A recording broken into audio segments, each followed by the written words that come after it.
ഇത് കഴിഞ്ഞ 20 വർഷമായിട്ട് ഇന്ത്യയിലെ ഏറ്റവും ഭാരം കൂടിയ കാർട്ടൂണിസ്റ്റാണ്.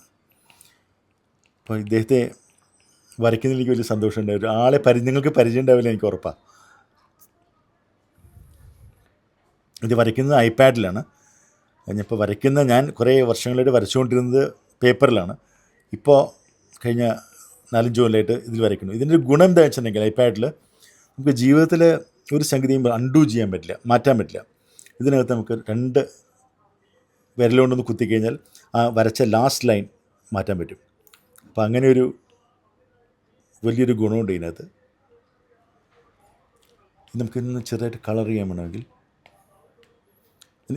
ഈ കാർട്ടൂൺസിന് ഏറ്റവും ഇഷ്ടപ്പെട്ട കളറ് ആഷാണ്. ആഷ് എന്ന് പറയുന്നത് ഒരു ഫിലോസോഫിക്കൽ കളറാണ്. അതായത് ചാരത്തിൻ്റെ കളറാണ്. ചാരം എന്ന് പറഞ്ഞാൽ മനസ്സിലായല്ലോ. ചാരത്തിൻ്റെ കളർ എന്ന് പറയുന്നത് നമ്മളെല്ലാം പൊടിതൂളാവാൻ പോകുന്നത് ചാരാനിറത്തിലാണ് ഭൂമിയിലേക്ക് നടക്കുന്നത്. അപ്പോൾ എനിക്ക് ആ കളർ പണ്ട് മുതലേ എനിക്ക് ഭയങ്കര ഇഷ്ടമാണ്. അപ്പോൾ അതുകൊണ്ട് എന്നോട് ചോദിക്കാറുണ്ട് എന്താണ് ഈ കഥാപാത്രങ്ങൾക്ക് എന്ത് ചാര കളർ വെക്കണേന്നത്.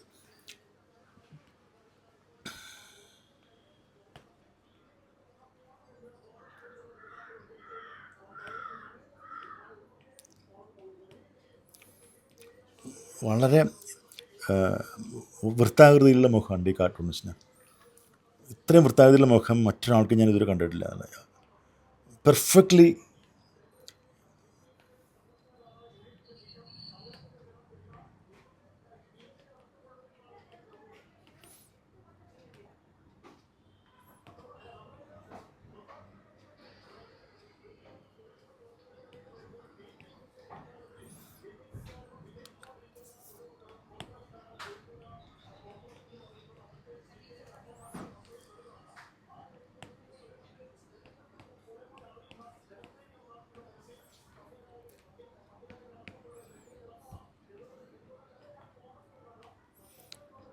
നരച്ച് തുടങ്ങിയ തലയാണ്.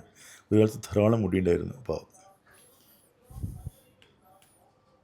അടിയിൽ സാധാരണഗതിയിൽ മറ്റേ ലോകത്തിലെ എല്ലാ കാർട്ടൂണിസ്റ്റുകളും ചെയ്യുന്ന പോലെ ഇങ്ങനെ ഒപ്പിടുകയും ചെയ്യും. സാർ ആരെയാണ് ഈ വരക്കുന്നത്? എന്നെ തന്നെ നോക്കൂ. സാറിനെ തന്നെയാണ് ഇത്ര നേരം ട്രോളിക്കൊണ്ടിരുന്നത്. ഇനി നമുക്ക് സാർ ആരാണെന്ന് വളരെ വ്യക്തമായിട്ട് പരിചയപ്പെടാം. എന്ത് ഭംഗിയായിട്ടുണ്ട് അല്ലേ? നല്ല തക്കുടു. ലോകത്തിലെ ഏറ്റവും ഭാരം കൂടിയ കാർട്ടൂണിസ്റ്റ് ആണെന്ന്. എൻ്റെ പേര് സജീവ് ബാലകൃഷ്ണൻ. എനിക്ക് വയസ്സ് 62ആയി. സീനിയർ സിറ്റിസനാണ്. എല്ലാവരും ബഹുമാനിക്കേണ്ട ഒരാളാണ്. 2 കൊല്ലം മുമ്പ് റിട്ടയർ ചെയ്തു ഇൻകം ടാക്സ് ഡിപ്പാർട്ട്മെൻറ്റ് കൊച്ചിയിൽ നിന്ന്. ഞാൻ ജോയിൻറ്റ് കമ്മീഷണറായിട്ടാണ് റിട്ടയർ ചെയ്തത്. അപ്പോൾ ഇൻകം ടാക്സിൽ ഇരിക്കുമ്പോൾ തന്നെ ചിലപ്പോൾ എനിക്ക് അപൂർവം ചില കത്തുകൾ വരും. Sajeev Balakrishnan cartoonist income tax department എന്ന് പറഞ്ഞാണ് വരിക. അത് വളരെ സരസന്മാരായിട്ടുള്ള ആൾക്കാരാണ് അയക്കാറ്. പക്ഷേ എനിക്ക് കാർട്ടൂൺ എന്ന് പറയുന്നത് എൻ്റെ ഒരു 11ാം വയസ്സിലാണ് ഞാൻ പഠിച്ചു തുടങ്ങിയത്. ചെന്നൈയിലൊരു ശന്തനൂസ് ചിത്രവിദ്യാലയം ഉണ്ടായിരുന്നു. അപ്പോൾ ശന്തനൂസ് ചിത്രവിദ്യാലയം അന്നത്തെ പ്രീമിയർ കാർട്ടൂൺ ഇൻസ്റ്റിറ്റ്യൂട്ടാണ് തെക്കേ ഇന്ത്യയിൽ. നമ്പർ 1 ഇൻസ്റ്റിറ്റ്യൂട്ട് തന്നെയാണ്. അപ്പോൾ അന്നൊരു 6 മാസത്തെ പോസ്റ്റൽ കോഴ്സ് എന്നെ അച്ഛൻ ചേർത്തു. അപ്പോൾ അത് കഴിഞ്ഞ് ഞാൻ പ്രാക്ടീസ് ചെയ്ത് തുടങ്ങി. 70-76ലാണ് ചെയ്തത്. അപ്പോൾ 76 എന്ന് പറയുന്ന എമർജൻസി ടൈമാണ്, അടിയന്തരാവസ്ഥക്കാലാണ്. രാജ്യം മുഴുവൻ ഭയങ്കര വൈബ്രൻ്റ് ആയിട്ടൊരു സമയമാണ്. പൊളിറ്റിക്കലി ഭയങ്കര വൈബ്രൻ്റ് ആയിട്ടുള്ള, എല്ലാവരും പൊളിറ്റിക്കലി അവെയറാണ്. അതിൻ്റെ കെടുതികൾ അനുഭവിക്കുന്നു, അല്ലാത്തവരും ഉണ്ട്. ഏതായാലും കാർട്ടൂണിനൊക്കെ കൂടുതൽ സ്ഥാനം കിട്ടിയിരുന്ന ഒരു സമയമായിരുന്നു. എല്ലാ പത്രങ്ങളിലും എഡിറ്റോറിയൽ കാർട്ടൂണിന് പ്രമുഖ സ്ഥാനം.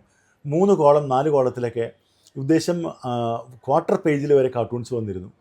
എനിക്കിപ്പോഴും ഓർമ്മയുണ്ട്, ടൈംസ് ഓഫ് ഇന്ത്യയിൽ ആർ കെ ലക്ഷ്മൺ അദ്ദേഹത്തിൻ്റെ മെയിൻ സൺഡേ കാർട്ടൂൺസ് എല്ലാം ക്വാർട്ടർ പേജിലാണ് വന്നിരുന്നത്, എലോങ് വിത്ത് പുള്ളിയുടെ യൂസ് എഡിറ്റ് എന്ന് പറയുന്ന അതിപ്രശസ്തമായിട്ടുള്ള പാനൽ സ്ട്രിപ്പ് അതുകൂടി. അപ്പോൾ അക്കാലങ്ങളിൽ ഞാൻ വരച്ചുകൊണ്ടിരുന്നു.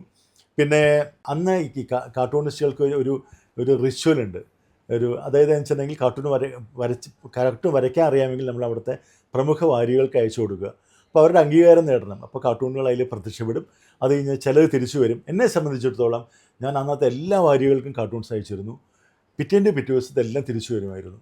അങ്ങനെ നോക്കുമ്പോൾ കേരളത്തിലെ 70കളിലെ ഏറ്റവും തിരസ്കരിക്കപ്പെട്ട കാർട്ടൂണിസ്റ്റ് നിങ്ങളീ കണ്ടുകൊണ്ടിരിക്കുന്ന ഞാനല്ലാതെ മറ്റാരുമല്ല. എൻ്റെ ഒരു പ്രധാന പാഷൻ എന്ന് പറയുന്നത് സെൽഫ് ട്രോളിംഗ് ആണ്. അപ്പോൾ എങ്ങനെ ഏത് സൈഡിൽ നിന്ന് നോക്കിയാലും എന്നെ വരയ്ക്കാൻ പറ്റുന്നൊരു സുന്ദര രൂപം എനിക്കുണ്ടെന്നുള്ളൊരു വലിയൊരു ഭാഗ്യമായിട്ട് കരുതണു. ഞാനൊരു വിശ്വാസിയല്ല. അപ്പോൾ അതുകൊണ്ട് ഞാൻ എൻ്റെ ഭാഗ്യമായിട്ടാണ് കാണുന്നത്. അപ്പോൾ ചിലർ എന്നോട് ചോദിക്കാറുണ്ട്, ഞാൻ നിങ്ങളുടെ ഏത് വശത്താണ് നിൽക്കണതെന്ന് ഇടയ്ക്ക് ചോദിക്കാറുണ്ട്. അത്രയ്ക്ക് ഉരുണ്ടൊരു പ്രകൃതിയാണ് എൻ്റെ. അപ്പോൾ ഇതൊരെണ്ണമാണ്. ഞാൻ എന്നെ തന്നെ വരച്ച പല കോണ്ടെക്സ്റ്റുകളിൽ എന്നെ പരിഹസിച്ച പരിഹസിക്കുന്ന രീതിയിൽ വരച്ച് ഞാൻ കാണിച്ചു തരാം. എൻ്റെ കയ്യും കാലൊക്കെ നോക്കിക്കോളൂ കേട്ടോ. നോക്കൂ, ഇത് ഞാൻ തന്നെയാണ്. എൻ്റെ ഷോൾഡറൊക്കെ ഇങ്ങനെ പെട്ടി പോലെയാണ്. മുഖം നോക്കിക്കോളൂ. MC എന്ന് വെച്ചാൽ മെയിൽ ഷൗനിസ്റ്റ് പിഗ്. അതായത് സ്ത്രീകൾ പുരുഷന്മാരെ, മുഷ്കന്മാരായിട്ട് പുരുഷന്മാരെ വിളിക്കുന്നൊരു പേരാണ് മെയിൽ ഷൗനിസ്റ്റ് പിഗ് എന്നുള്ള. അപ്പോൾ ഞാൻ എന്നെ തന്നെ ഒരു പട്ടം അണിയിച്ചിരിക്കുകയാണ്. അങ്ങനെ മറ്റ് സ്ത്രീകൾ വിളിക്കേണ്ട വെച്ചാൽ ഞാൻ എന്നെ തന്നെ നേരത്തെ ഒരു പട്ടം അണിയിച്ചിരിക്കുക. ഇനിയാണ് ഒരു സുപ്രധാന സംഗതി പറഞ്ഞിട്ടോ. ഞെട്ടിപ്പോകും നിങ്ങൾ. ഞാൻ ഇടയ്ക്ക് വെച്ച് എനിക്ക് ഒട്ടും മുടിയില്ല എന്നൊരു പരാതി എനിക്കുണ്ട്. കാരണം ഒട്ടും മുടി വളർച്ചയില്ലാത്ത. അപ്പോൾ ഇങ്ങനെ പുറകിൽ മുടി കെട്ടി വെക്കണമെന്ന് എൻ്റെ ഒരു സ്വപ്നമായിരുന്നു. നോക്കൂ, ഞാൻ കഴുത്തില്ല. പക്ഷേ എനിക്ക് ഇത് വരച്ചപ്പോൾ എനിക്ക് ഭയങ്കര ഇഷ്ടം തോന്നി. എൻ്റെ കണ്ണൊക്കെ വരച്ചപ്പോൾ ഐ വാസ് സോ ഹാപ്പി. അപ്പോൾ ഞാൻ എഴുതിയിട്ടുണ്ട്, at the present rate of my hair growth I hope to be able to formally switch to this hair style only by 1135. 10 കൊല്ലം പിടിക്കുക എനിക്ക് ഇത്രയെങ്കിലും മുടി വളരാനായിട്ട്. ഇതെൻ്റെ മറ്റൊരു പോസിബിൾ ഹെയർ സ്റ്റൈലാണ്. ഇത് 62 വയസ്സായി ഒരു മാസം മുമ്പ്. അത് അറിഞ്ഞപ്പോൾ എനിക്ക് ഞെട്ടി ഉറച്ച് ഞാൻ അന്യനായി പോയതാണ്. മുടി കൂടുതൽ വളർന്നിരുന്നെങ്കിൽ ഞാൻ ഇതാവുമായിരുന്നു. മറ്റൊരു കല്യാണിയമ്മ മോഡലൊരു മുടിക്കെട്ടാണിത്. ഇത് ഞാൻ ഒരു അറബി ആയിട്ട് ഞാൻ ഈയിടെ ദുബായിൽ പോയപ്പോൾ എനിക്ക് അതിൽ നിന്ന് ഉത്തേജിതനായിട്ട് എനിക്ക് വരയ്ക്കേണ്ടി വന്നു. കട്ടി എടുത്തിട്ടാണ്. ഇത് ഈയിടെ നടന്ന മഹാകുംഭമേളയുണ്ടല്ലോ. അപ്പോൾ അതിനകത്ത് ഒരു IIT ബാബ എന്ന് പറഞ്ഞ ആൾ പ്രത്യക്ഷപ്പെടുമായിരുന്നു. ശരിക്കും IITയിൽ പഠിച്ച ആളാണ്. ഇതിലേക്ക് വന്നു, അഘോരി ആയിട്ട് വന്നു. അപ്പോൾ ഞാൻ ആ രൂപത്തിൽ എന്നെ തന്നെ വരച്ചാണ്. ഞാൻ IIT ബാബയല്ല, ഇൻകം ടാക്സ് ബാബയാണ്. IT ബാബ. കുംഭ എന്ന് പറയുന്നത് അറിയാലോ. ഇത് 2025 ന്യൂ ഇയറിൽ ജനുവരി 1 അക്കൊല്ലം എന്താ ചെയ്യേണ്ടതെന്നൊരു പിടിയും കിട്ടാണ്ട് വിഷണ്ണനായിരിക്കുന്ന ഞാനാണ്. എല്ലാ വർഷവും എൻ്റെ ഗ്രീറ്റിങ്സ്, എൻ്റെ Onam greetings, Christmas greetings, new year എല്ലാം, വിഷു എല്ലാം ഇങ്ങനെ എന്നെ തന്നെ വരച്ചുകൊണ്ടുള്ള സംഗതിയായിരിക്കും. എനിക്കത് വരയ്ക്കാൻ ഭയങ്കര ഇഷ്ടമാണ്. അത് കാത്തിരിക്കുന്ന ആൾക്കാർ ഇഷ്ടം പോലെ ഉണ്ട്. കാരണം അത് സെൽഫ് ട്രോളിംഗ് ആണല്ലോ. ഇത് ഞാൻ നേരത്തെ പറഞ്ഞിരുന്നു, എന്നെ കുട്ടിക്കാലത്ത് ഉമ്മറെന്ന് വിളിക്കുമായിരുന്നു. അപ്പം ഞാനൊരു വികാരജീവിയാണെന്ന് ഉമ്മർ പറയുന്ന പ്രശസ്തമായിട്ടുള്ള വാചകമുണ്ടല്ലോ അതിൽ. അപ്പോൾ 2024 വരച്ചാണിത്. എൻ്റെ മകനും എൻ്റെ ഭാര്യ ലേഖ, പാട്ടുകാരി ലേഖയും 24 എന്ന് പറയുന്ന കളസം ഇട്ടുകൊണ്ടിരിക്കുമ്പോൾ ഞാൻ ഒരു കൊല്ലം അഡ്വാൻസായി 25 വെച്ചിരിക്കുകയാണ്. കാരണം എന്താണ്? ഞാൻ വികാരജീവിയാണ്. ഞാൻ ഇഷ്ടപ്പെട്ടുള്ള സംഗതിയാണിത്. എൻ്റെ അമ്മു, നിങ്ങൾ ഇത് എൻ്റെ മകൻ സിദ്ധാർത്ഥ്. അവനിപ്പോൾ ഇവിടെയില്ല, പുറത്താണ്. ഗായിക ലേഖാർ നായർ ഭാര്യയാണ്. ഞാൻ പഴയ 10-30 കൊല്ലം പഴക്കമുള്ളൊരു കുടയും പിടിച്ച് നിൽക്കുകയാണ്. ഇതെൻ്റെ ഏറ്റവും വലിയ ഫാനാണ് എൻ്റെ ജീവിതത്തിൽ. അമ്മ പൊന്നു എന്നാണ്. അമ്മ മരിച്ചുപോയി ഒരു 9 കൊല്ലം മുമ്പ്. She was my greatest fan. She remains a greatest fan ever. അപ്പോൾ 91 വയസ്സിൽ ധാരാളം വായിക്കുമായിരുന്നൊരു സ്ത്രീയായിരുന്നു. അപ്പോൾ എനിക്കിത് ഭയങ്കര ഇഷ്ടമുള്ളൊരു ഇതാണ്. ഈ ചിത്രം ഞാൻ ഇൻകം ടാക്സ് ക്വാർട്ടേഴ്സിൽ താമസിച്ചിരുന്ന സമയത്ത് ആ ഡോറിൻ്റെ പുറത്ത് ഇത് പതിപ്പിച്ച് വെച്ചിരുന്നു. അപ്പോൾ ഈ ഡോറിൻ്റെ ചിത്രം കണ്ട ആൾക്കാർ അവിടെ നിൽക്കും. എന്നിട്ട് അവർ ചിലപ്പോൾ ഡോറ് തുറന്ന് ഞാൻ പുറത്ത് വരുമ്പോൾ എന്നെ വളരെ കൗതുകത്തോടെയും സ്നേഹത്തോടെയും നോക്കുന്ന പല സന്ദർഭങ്ങളും എനിക്ക് ഓർമ്മയുണ്ട്.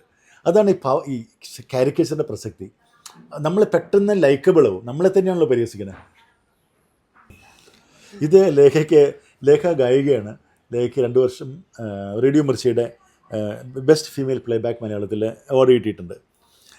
ഇത് ആ കോണ്ടെക്സ്റ്റിൽ ഞാൻ വരച്ച മകമാണ് ലേഖയുടെ നാൾ. അപ്പോൾ പിറന്നാളിന് മിസ്സസ് മകം എന്നുള്ള പട്ടവുമായി ലേഖ ഇങ്ങനെ ട്രോഫി പിടിച്ച് നിൽക്കുന്ന ചിത്രം വരച്ചിരിക്കുന്നത്.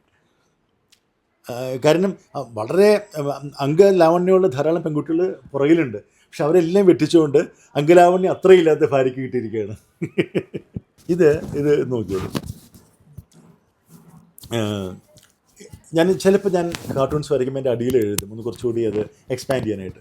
ഞാൻ ഇതിൽ എഴുതിയിരിക്കുന്നത്, it is said scope for remoting is directly proportional to the surface area of the face. One day we may be taken in films. എൻ്റെ ഭാര്യയുടെ മുഖം എന്ന് പറയുന്നത് ഇന്ത്യയിലെ ശരാശരി ആവറേജ് പെർ ക്യാപിറ്റ മുഖത്തിൻ്റെ വിസ്തീർണത്തിനേക്കാൾ വളരെ കൂടുതലാണ്. അപ്പോൾ ഞങ്ങൾക്ക് ഇത് ഇമോട്ട് ചെയ്യാനുള്ള സാധ്യത കൂടുതലാണ്. ഒരുപക്ഷെ ഞങ്ങൾ സിനിമയിൽ എടുത്തേക്കുന്ന വിശ്വാസത്തിൽ നാളെന്നെ കഴിയുകയാണ് വർഷങ്ങളായിട്ട്.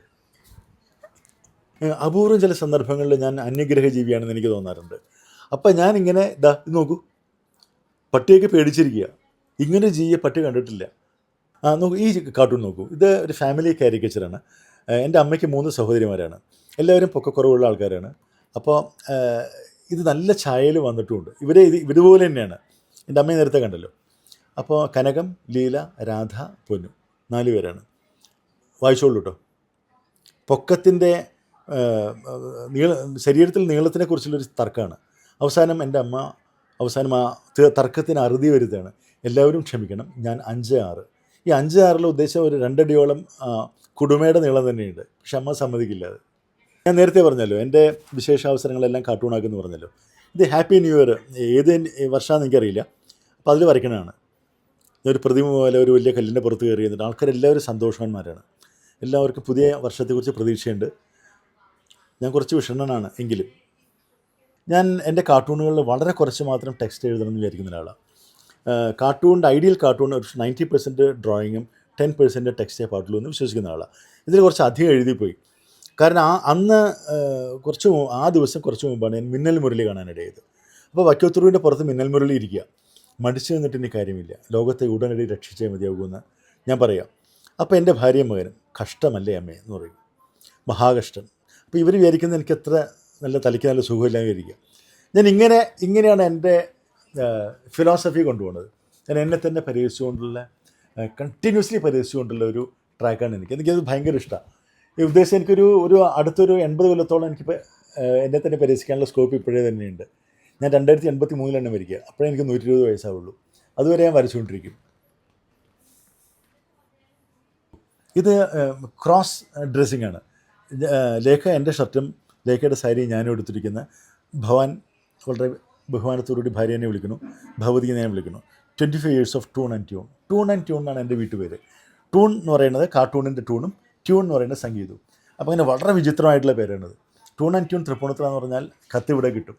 അത്രയ്ക്ക് പ്രശസ്തമായിട്ടുള്ള വീടാണത്. ഞാൻ കേരള കാർട്ടൂൺ അക്കാഡമിയുടെ ഒരു ആക്റ്റീവ് മെമ്പറാണ് കുറേ വർഷങ്ങളായിട്ട്. ഞങ്ങളുടെ പ്രധാന മിഷൻ എന്ന് പറയുന്നത് ബാക്ക് ടു സ്കൂൾ എന്ന് പറയുന്ന പ്രോഗ്രാമാണ്. സ്കൂളുകളിലേക്ക് പോവുക, കുട്ടികളോട് സംസാരിക്കുക, എങ്ങനെ അവനവനെ നോക്കി ചിരിക്കാം എന്നുള്ളതാണ് പദ്ധതി. അപ്പോൾ അതിൻ്റെ പ്രധാന ഭാഗം ഫോക്കസ് പറയുന്നത് ഇപ്പോൾ ഡൂഡ്ലിംഗ് ആണ്. ഡൂഡ്ലിംഗ് എന്ന് പറഞ്ഞാൽ ഞാൻ കാണിച്ചു തരാം, വന്നോളൂ. നമുക്കൊരു മേശ വരയ്ക്കണം. മേശ വരയ്ക്ക് ഡൂഡ്ലിങ്ങിൽ നമുക്കിതാ ദിസ് ഈസ് എ മേശ, ഇത്രയും മതി, കോംപ്ലിക്കേഷൻ ഒന്നും വേണ്ട. നമുക്കൊരു കസേര വരയ്ക്കണം. ദിസ് ഇസ് എ കസേര. സ്റ്റൂൾ. ഇനി എന്താണ്? ഒരു ബൾബ്.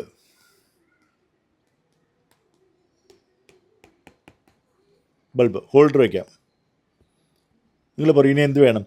നമ്മൾ കുട്ടിയെ വരയ്ക്കണം എന്ന് വിചാരിക്കും, അതിന് വലിയ ആളെ വരയ്ക്കാം. ഇതാ വലിയ ആൾ. കുട്ടി വരയ്ക്കും. ഇതാ